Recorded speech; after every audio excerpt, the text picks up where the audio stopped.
I tell you what, start the stopwatch. Look, some mornings I wake up these days and wonder whether it's 1920 or 2020. I hear the voices of violence and intolerance singing a chorus of hate throughout America. I hear the echoes of the not-too-distant past. In 1963, America witnessed the cruelty of Bull Connor, his dogs and fire hoses. I can still see those images as a kid on a black and white television. Fire hoses, driving people to the ground, ripping clothing, ripping skin off of people.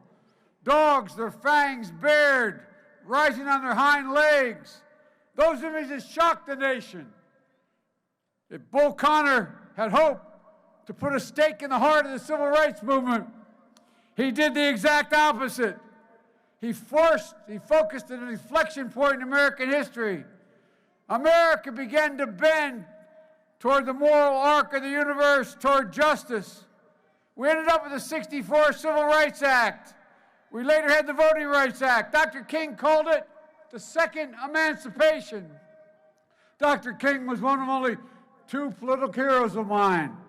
He and Robert Kennedy. His rightful place is alongside the founders of this nation.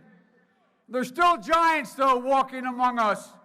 I know no man of more courage than Congressman John Lewis. When I see him, I can't but help think, I haven't done enough. We haven't done enough. John Lewis reminds us, we don't celebrate Dr. King just for his dream. We celebrate him for the sacrifices, the hard work, and the determination, and above all, for his action.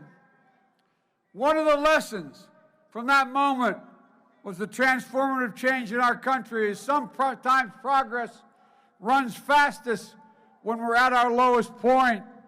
Sometimes those who fan the flames of hate bring forth the next great wave of progress. The Bull Connors of the day don't stand in the streets with fire hoses and dogs. They wear nice suits. They wield their power, rolling back rights, punishing the poor, denying access to health care, quality education, turning away refugees and asylum seekers. Today, it's not fire hoses. It's like that guy carrying the flag with the Trump sign on it.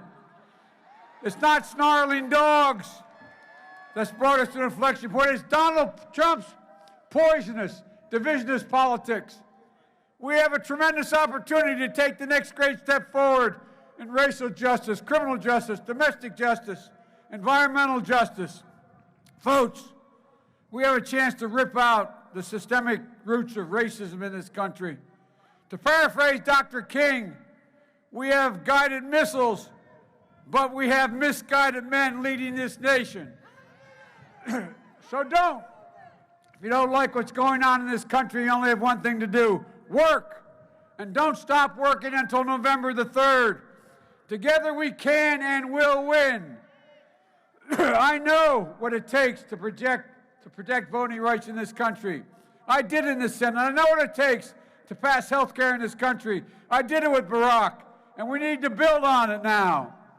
Folks, I'm proud of the steps President Obama and I took to reduce federal prison populations. Now we need to go further.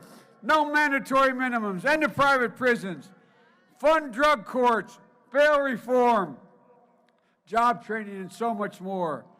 I know many of you become disheartened. It seems like we're on the verge of so much progress just a few years ago, and now so much we've gained is under attack. Ladies and gentlemen, we're in the battle for the soul of this nation.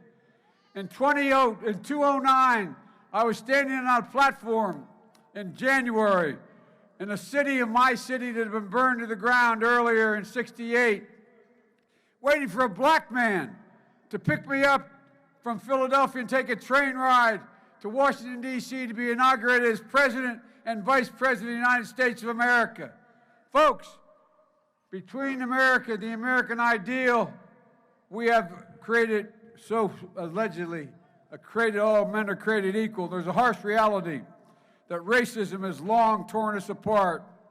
Ladies and gentlemen, hate never goes away, it only hides. Give it oxygen as Trump has done, and it comes back. I also know, in the words of James Cleveland, I don't feel no ways tired.